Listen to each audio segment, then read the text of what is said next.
আলহামদুলিল্লাহ, আল্লাহ তাআলা এখনও আমাদেরকে বাকি রাখছেন। যতদিন আল্লাহ দুনিয়াতে রাখবেন, আল্লাহর কথা যেন আমরা বলতে পারি, আল্লাহর শান অনুযায়ী যেন বলতে পারি।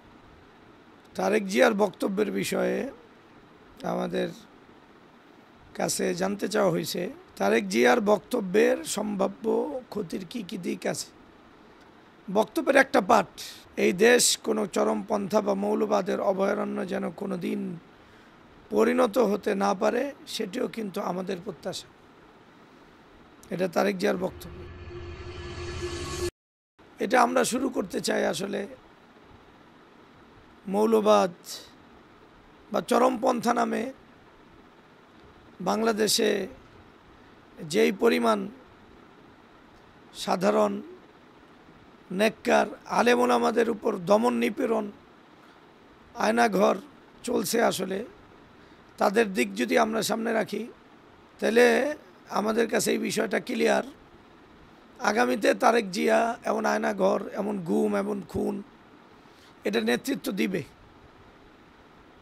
যেইভাবে অসহায় মজলুম মুসলমান ওলামায়ে কেরামকে নির্যাতন করা হয়েছে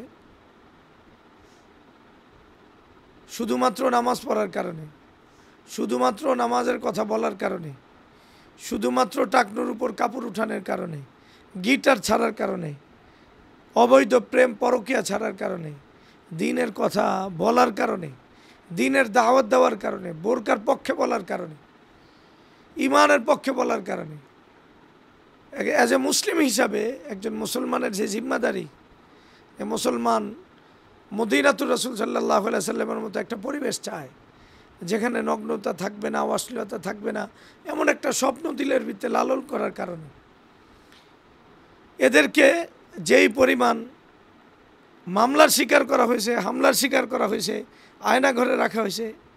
বহু সাথী আমরা দেখছি যে এদের ইয়ের উপর মাজা ইস্তারি করা হয়েছে, ঢিল মেশিন করা হয়েছে। এদেরকে কোনো অপরাধ নেই, এরা দেশের বিরুদ্ধে আসলে কোনো কাজ করে নাই, কিন্তু সে আসলে পিওর ইসলামটা চায়, এটা সে প্র্যাকটিস করে, এটা তার পরিবারের ভিত্তিতে সে প্রয়োগ করতে চেষ্টা করে, এটার দাবিটা সে তোলে।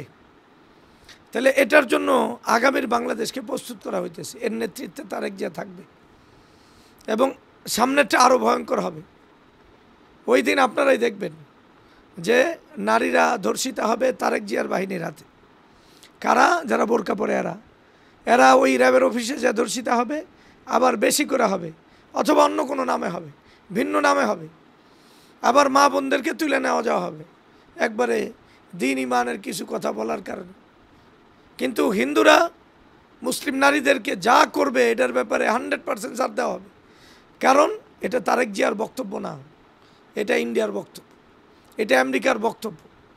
আর এই বক্তব্য যে দিবে একবারে ইন্ডিয়া আমেরিকার কাছে সে আদর্শ ব্যক্তি, ওই আদর্শ ব্যক্তি হতে চায়। এটা এই শেখ হাসিনা যা করছে, এটা তো ক্ষমতায় যা করছে আগে এটা শুরু করছে। যত ভুক্তভোগী আছে আল্লাহ তাআলা ওই যারা আগে অতীতে হয়েছে এই ভুক্তভোগীদের লানতের উপর পড়ুক।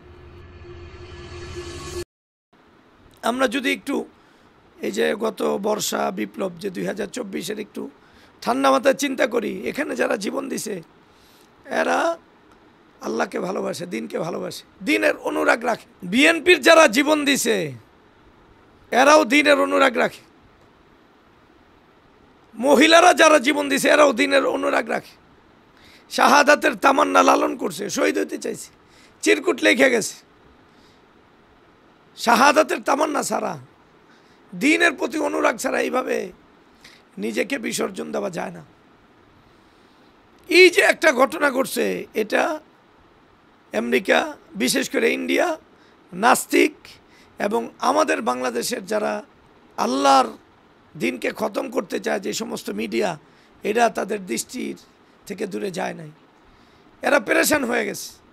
এই যে এত বড় একটা জাতি, স্কুল কলেজ পড়ুয়া এবং সাধারণ মানুষের ভিত্তিতে এই যে একটা অনুরাগ, দিনের প্রতি অনুরাগ, জীবন দিয়া দিতে পারে।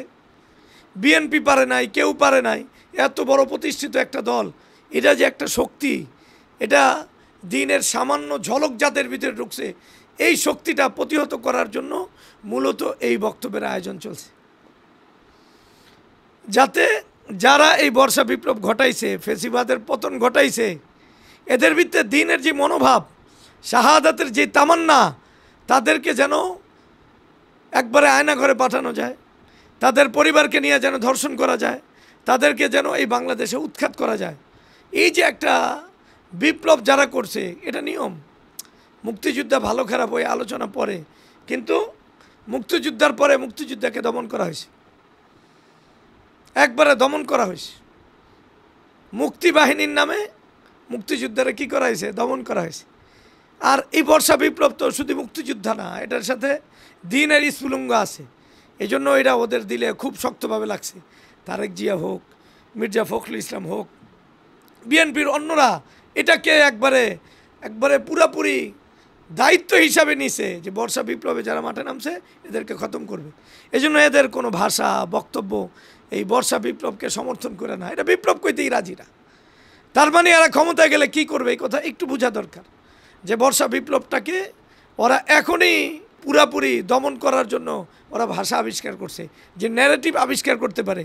ওই ন্যারেটিভ দ্বারাই আসলে একটা জাতিকে, একটা গোষ্ঠীকে পুরা জাতির কাছে কালার করাইয়া এবং সবচেয়ে অপরাধী বানায়া, পুরা জাতির পিতামাতার কাছে অপরাধী বানায় শেষ করতে পারে। 3 নম্বর যেটা সমস্যা, এটা আসলে আমাদের বাস্তব অবস্থা বুঝতে হবে, যে এই বিপ্লবের পরে আমরা তো চোখ কান খোলা রাখি না। এই বিপ্লবের পরে যদি ঢাকা ভার্সিটি সহ অন্যান্য ভার্সিটিতে আমরা দেখি, যেখানে কোনো দিন ইসলামী আয়োজন হয় নাই, এখন চলতেছে, সিরাত মাহফিল হইতেছে, বিভিন্ন দিনই কথা হইতেছে, ইসলামের কথা মানুষ বলতে পারতেছে, ওপেন বলতে পারতেছে। এগুলো বিশ্ব, ইন্ডিয়ার দালাল এবং যেই নেতৃত্ব দ্বীন আর ইসলামকে সহ্য করতে পারে না, বিএনপির ভিতরে যেই দল নাস্তিক্যবাদকে লালন করে, এবং আওয়ামী লীগের যেই শক্তি এখনও প্রশাসন আরও বিভিন্ন জায়গায় আছে, মিডিয়া যেই সমস্ত জায়গা আছে, এটা ওদের সামনে আসে নাই।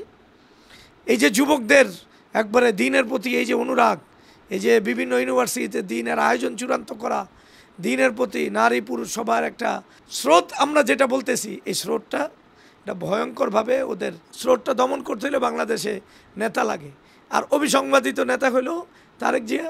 এই জন্য তারেক জিয়াকে মাঠে নামানো হয়েছে, যাতে আগামীর যেই যুবকরা আছে এই যুবকদেরকে টার্গেট বানায়া, এদেরকে মৌলবাদ বানায়া, এবং মৌলবাদের যেই সংজ্ঞাগুলো আছে এই যুবকদের ভিতরে প্রয়োগ হয় কি হয় না? 100% প্রয়োগ হয়। এই যে মৌলবাদের অভয়ারণ্য, ওরা ইউনিভার্সিটিতে ইসলামের কথা বলবে, বোরকার কথা বলবে, রাসূলুল্লাহ সাল্লাল্লাহু আলাইহি ওয়াসাল্লাম কথা বলে, এটা কেমনে সম্ভব? রাসূলের কথা তো চলবো না, কোরআনের কথা তো চলবো না, পর্দার কথা তো চলবো না। এই নেতৃত্ব দিবে আল্লাহর এই দুশমন। এই জন্য এই দুশমনকে মাঠে নামানো হইতেছে। এই জন্য আল্লাহ তাআলা যেন এই দুশমনের হাত থেকে জাতিকে রক্ষা করে, এখন থেকে মসজিদে, নামাজে, একবারে দোয়ার ভিতরে ওর জন্য আলাদা লানত করা দরকার, একবারে মজবুতির সাথে এটা করা দরকার। 4 নম্বর বিষয়টা, ইসলাম আর মুসলমানদেরকে কোণঠাসা করা। এই সমস্ত শব্দ দিয়াই চরমপন্থা, মৌলবাদ, এটা দ্বারা শুরু। একবারে রাসূলুল্লাহ সাল্লাল্লাহু আলাইহি সাল্লাম যেই দিনকে আনছেন, সাহাবায়ে কেরাম যেই দিনের মাধ্যমে সারা পৃথিবীতে একবারে মানুষের ভিতরে জাগরণ তৈরি করছেন, মানুষকে সত্যিকার অর্থে আল্লাহর সাথে যুক্ত করছেন, মানুষকে মুক্তি দিয়েছেন জুলুম থেকে, এবং মানুষের ব্যক্তি, পরিবার, সমাজ, রাষ্ট্রের ভিতরে ইনসাফ প্রতিষ্ঠিত করছেন। ওই ইনসাফকে মানে যদি আবার পৃথিবী দেখে, তাহলে সত্যিকার অর্থে পৃথিবী এই সমস্ত গণতন্ত্র আর এই সমস্ত অসভ্যতা, ইউরোপ আমেরিকা যেইভাবে মানুষকে নগ্ন বানাইছে, অশ্লীল বানাইছে, একবারে সাধারণ মানুষদের অধিকার কেড়ে নিছে, পুঁজিবাদদেরকে উপরে উঠাইছে, একবারে মানুষকে বিভিন্ন মূলা দেখাইয়া এ সমস্ত মাঠে নামাইছে, ওই ইউরোপ আমেরিকা যেই শব্দগুলো ব্যবহার করে তারেক জিয়ার মাধ্যমে, ওই শব্দগুলো এখানে প্রয়োগ চলতেছে। ওরা এই দেশে ইসলামকে কোণঠাসা করতে চায়। শুধুমাত্র মসজিদে কিছু নামাজ আর তাকওয়ার কথা আলোচনা হবে, এটা ইউনিভার্সিটিতে চলবে না, রাস্তায় চলবে না, আবার রাষ্ট্রের অঙ্গনে এটা চলবে না। এটা যদি একবারে যারা জিহাদ খেলাফা চায় না, গণতান্ত্রিকভাবেও পূর্ণাঙ্গ দ্বীন ইমান চায়, জামাতের মতো শক্তি, এরা ওদের টার্গেট। তারেক জিয়ার দিলের ভিতরে কী আছে? জামাত ইসলাম সবার আগে আছে।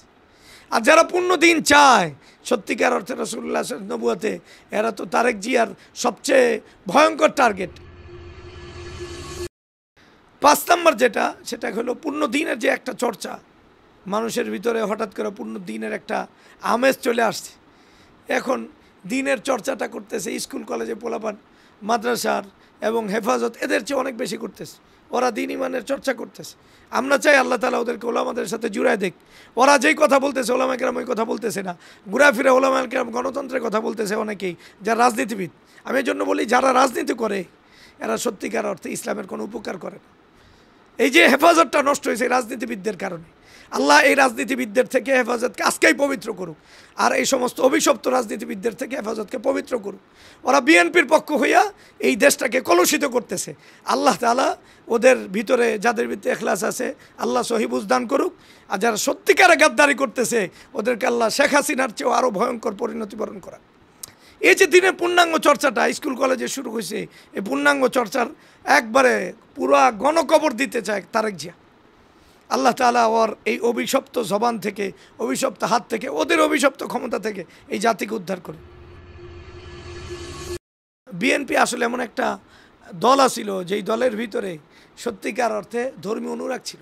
খালেদা জিয়ার কথায় এবং জিয়াউর রহমানের কথায় ধর্মের একটা অনুরাগ পাওয়া যায়। সংবিধানে যে মূলনীতি এগুলো বাতিল করা, আল্লাহর উপর পূর্ণ আস্থা ও বিশ্বাস, এগুলো সে স্থাপন করছে। সে তার অবস্থান থেকে অনেক একটা মজবুত কাজ করছে। সে যতটুকু বোঝে এটা একটা হিম্মত করা।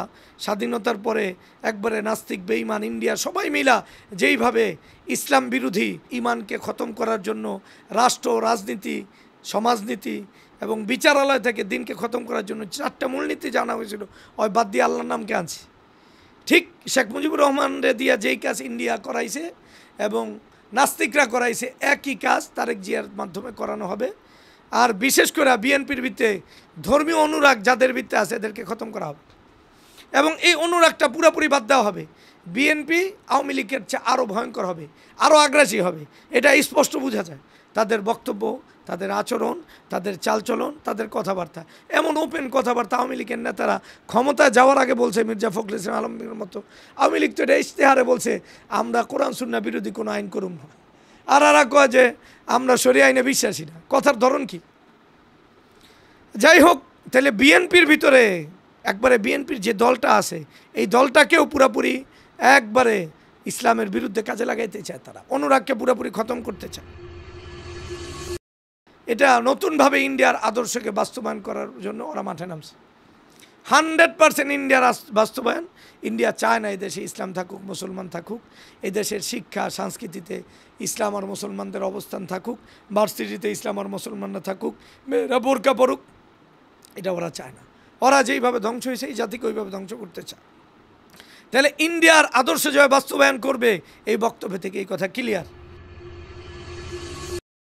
8 নম্বর যেটা, সেটা হলো মানে আল্লাহ তাআলা এই বর্ষা বিপ্লব আমরা যেটাই বলি, এই বাঙালি জাতি যাদের ভিতরে অধিকাংশ মানুষের ক্ষেত্রে ধর্মীয় অনুরাগ আছে, পূর্ণ দিনের চর্চা না থাকলেও আমাদের ভিতরে কি আছে, হাজারো চেষ্টার পরেও, হাজারো মানে অসভ্যতাকে আমাদের ভিতরে জারি করার পরেও ধর্মীয় অনুরাগ আছে। আল্লাহ দয়া করে আমাদেরকে সত্যিকার অর্থে মুক্তি দিয়েছেন এই জালেমদের থেকে, ফ্যাসিবাদ থেকে, আওয়ামী লীগ থেকে যে মুক্তি দিয়েছেন, এটা আল্লাহর দয়া। এখানে কারো কোনো হাত নাই। এটা আওয়ামী লীগও জানে না, যারা আন্দোলন করছে তারাও জানে না। এটা আমরা বহুবার বলছি। তো যেখানে আল্লাহ তাআলা একটা জাতিকে উদ্ধার করছেন নিজ হাতে, কুদরতি হাতে, সেখানে একটা জাতি যখন কৃতজ্ঞ হবে তখন এটার সুফল ভোগ করবে। তো তারেক জিয়া ওই জায়গায় আঘাত দিছে, একবার আল্লাহর গায়ে আঘাত দিছে, রাসূলের গায়ে আঘাত দিছে, সাহাবাদের গায়ে আঘাত দিছে, যে এটা যে আল্লাহর নিয়ামত না, এটা সেই বাঙালি জাতির সেই স্বাধীনতার চেতনা, ওই সমস্ত বিষয়, স্বাধীনতার চেতনার ফেরি করা এই আওয়ামী লীগ এই জাতিকে ধ্বংস করছে। এই যে একদিন আগেই তো পিনাকি সন্দেহ করে বলছে যে স্বাধীনতা মারা গেছে কজন মানুষ, 2000 মানুষ। তাও 2000 মারা গেছে কিনা না, কারণ পুলিশরা যে রিপোর্ট দিছে বিভিন্ন থানায়, ওই রিপোর্ট পুলিশ ভুল দিতে পারে না। ওই যুগের পুলিশরা কি সব সঠিক কথা বলবে? এটা আমরা বিশ্বাস করি না। যাই হোক, তবুও যদি 2000 ধরা হয়, তাহলে এই যে মানে একটা রিপোর্ট 2000 মানুষ মরছে, এটারে কত লাখ বানাইছে? 30 লাখ বানাইছে। কেন? ইন্ডিয়ার স্বার্থ বাস্তবায়ন করার জন্য, মুসলমানদের বিরুদ্ধে আগ্রাসী করে তুলে ধরার জন্য। ঠিক, অথচ ওখানেও মুসলমানরা দিছে প্রাণ, আর 24-এও কারা দিছে প্রাণ? মুসলমানরাই অধিকাংশ প্রাণ দিছে। এই যে মুসলমানদেরকে আল্লাহ তাআলা একটা দয়া করছে, এই মুসলমানদেরকে সে টার্গেট বানাইতেছে। ইন্ডিয়া যেইভাবে মুক্তিযুদ্ধের মুসলমানদের লাগাইয়া মুসলমানদের টার্গেট বানাইছে, ও টার্গেট বানাইছে আল্লাহর বিরুদ্ধে দাঁড়াইছে। কার বিরুদ্ধে দাঁড়াইছে? আল্লাহর বিরুদ্ধে দাঁড়াইছে। এখন একটা জাতি তৈরি করতেছে, যেহেতু একটা দলে ওর পক্ষের লোক আছে, আর আমাদের দেশের লোক তো মানে যারা নেতা, ওই নেতারা আল্লাহর চেয়ে বেশি মানে। এই জায়গাটাকে সে অবলম্বন করে আল্লাহকে এই দেশ থেকে বিতাড়িত করার জন্য এই বক্তব্য সে দিছে। আল্লাহকে সে খতম করতে চায়। তার বাবা মানে যতটুকু বুঝছে অতটুকু আনতে চাইছে, আর ওই পূর্ণাঙ্গভাবে আল্লাহর বিরুদ্ধে দাঁড়াইছে। ফ্যাসিবাদকে আবার সে আনতে চাইতেছে বাংলাদেশে, ভিন্ন মানে সেকেলে না, একই নামে আনতেছে। একটা আসে না, একটা মানুষ একটু ঘুরায় পেঁচায় কথা বলে, ও ঘুরায় পেঁচায়ও বলে না, একবারে 100%। কত বড় দুঃসাহসী আর কত বড় নাপাকি ওর দিলের ভিতরে থাকলে এই কথা বলতে পারে। তাহলে ফ্যাসিবাদকে আবার নতুন করে হয় কিন্তু আনতে চাইতেছে, এই কথা স্পষ্ট। আওয়ামী লীগ এইটার মাধ্যমে ফ্যাসিবাদ চালাইছে, ও এই কথার মাধ্যমে আবার ফ্যাসিবাদকে আনতে চায়। ওটা আরও নতুন ঢঙে নতুন সাজে তারেক জিয়ার নামে আসবে। বিএনপির সাধারণ জনগণ কিমান শূন্য করা, এতগুলো ভয়ঙ্কর পরিকল্পনা যে করতেছে। এখন আমাদের দেশে নিয়মের কথা বললাম, ওরা তো নেতার বাইরে যাইব না। এখন নেতার পক্ষে বলতে গিয়া যারা আসলে ধর্মের অনুরাগ রাখে, যারা আল্লাহর দিনকে চায়, না বুঝা এই সমস্ত লোকগুলো এই আল্লাহর দুশ্মনের পিছনে চইলা আল্লাহর দিনকে খতম করবে। একটা জাতিকে যখন আল্লাহ তাআলা সুযোগ দেয়, যখন এই সুযোগের মানে অসৎ ব্যবহার একটা জাতি করে, তখন ওই জাতির ধ্বংস অবধারিত হয়। আর আমরা এটা কেন বলতেছি? এত বড় অন্যায় কথা বলার পরে এটার ব্যাপারে নেতৃত্ব শ্রেণী, যারা দিন ইসলামের লিডার, ওদের পক্ষ থেকেও কোনো ভাষা আসে না। এটাই যে যখন আমর বিল মারুফ নাহি আনিল মুনকার থাকবে না, তখন আল্লাহ সবাইকে একবারে ধ্বংস করবেন, এমন সাজা দিবেন। তাহলে ওর এই বক্তব্য এবং এই বক্তব্যের প্রতিবাদ না করা, এটা আসলে আমাদের আল্লাহর পক্ষ থেকে ব্যাপক সাজা, মায়ানমারের মতো, ইন্ডিয়ার মতো সাজা অপেক্ষা করতেছে। এটা আমি আরও আগে বলছি। এখন এই জন্য আল্লাহ এই ফিতনা থেকে মানে আমাদেরকে মুক্ত করা, এই ফিতনাগ্রস্ত হওয়ার আগে আমাদেরকে আল্লাহর কাছে যাওয়ার তৌফিক দান করুন।